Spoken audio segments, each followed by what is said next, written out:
Bem, então, a partir desses organismos unicelulares de vida livre, né, começam a aparecer os organismos multicelulares.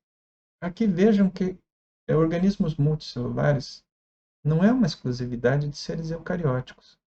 Eu já tinha falado para vocês dessas algas, dessas cianobactérias fotossintetizantes, né? E a gente tem uma série de outros organismos, né? Então, pode haver organismos coloniais também procariontes.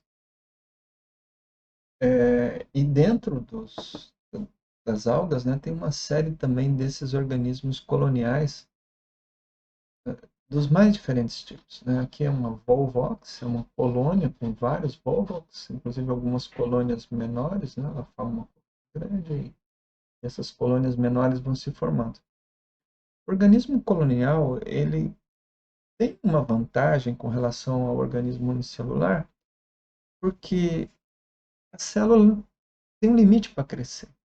Por mais dobra que você faça, tem um tamanho máximo que ela pode atingir.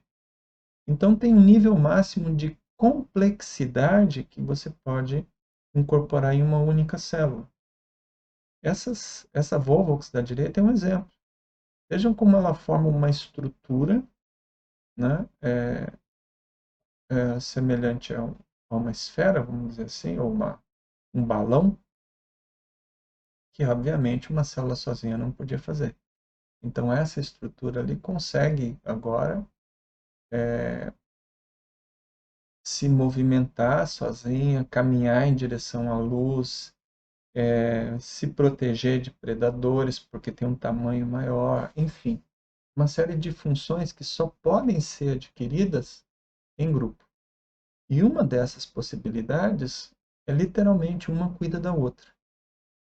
Isso surge um outro patamar nesse tipo de relação aqui, ó, quando eu tenho células com funções diferentes, em que uma célula se especializa em uma determinada função e outra célula se especializa em outra função.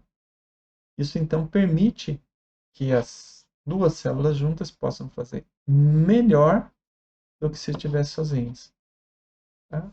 Por essa cooperação celular. Então, o organismo colonial é um avanço com relação aos organismos celulares no sentido que permite agrupar complexidade, né? Essa complexidade vai aumentando, né, até o ponto, por exemplo, que você tem essa ancestral de alga verde, com 1,87 bilhões, já bem antiga, então, e os diferentes tipos de algas, aqui já multicelulares. A transição do organismo unicelular colonial para o organismo multicelular é quando a gente começa a ver realmente uma divisão nítida de funções, né? Começa a ver uma estrutura organizada em órgãos e tecidos. E a partir daí a gente entende o organismo como multicelular. É claro que em muitas algas dessas a gente está numa transição ainda. A gente podia dizer que muitos deles parecem organismos coloniais mais complexos. E às vezes essa transição não fica tão clara. Mas quando a gente olha para uma estrutura dessas, né, que é uma alga verde, a gente começa a perceber a parecer uma planta. Por exemplo, aqui embaixo, eu tenho estruturas específicas de ancoragem semelhantes à raiz. Não são raiz. Por quê? Porque não tem função de absorver nutrientes, não tem função de absorver água. Nesse caso aqui, a planta está rodeada de água. Não precisa de mecanismo especial de absorção de água lá no solo. Da mesma forma, os nutrientes também estão dissolvidos na água.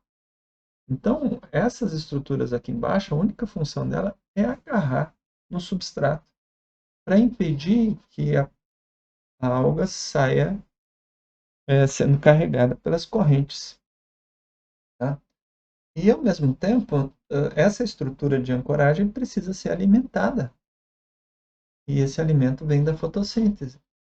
Então, a fotossíntese vai produzir o alimento e precisa sustentar aquela parte de baixo. Então, tem que ter alguma estrutura de transporte desses nutrientes de um lugar para outro.